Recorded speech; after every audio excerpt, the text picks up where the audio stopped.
Pinasa sa pina ng Senado si Philippine Charity Sweepstakes Office o PCSO Chairman Juni Cua at General Manager Mel Robles.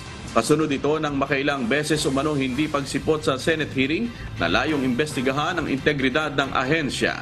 Ayon pa kay Senator Raffy Tulfo, ito na ang ikalawang beses na humiling ng last minute na pag-reschedule ng hearing ang PCSO.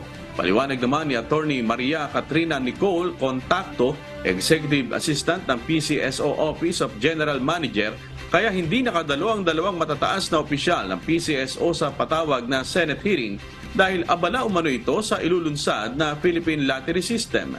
Pero giit ni Tulfo, dapat inayos na ng PCSO ang schedule nito nang humiling ito na ipagpaliban muna ang naunang patawag na pagdinig. Pakinggan po natin ang bahagi ng committee hearing.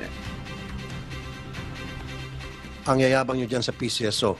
This is the first time it happens dito sa Senado na twice in a row, last minute, magka-cancel, magbo-boycott ang isang agency para sa isang hearing, napaka-importanting hearing na patawag ng Senado.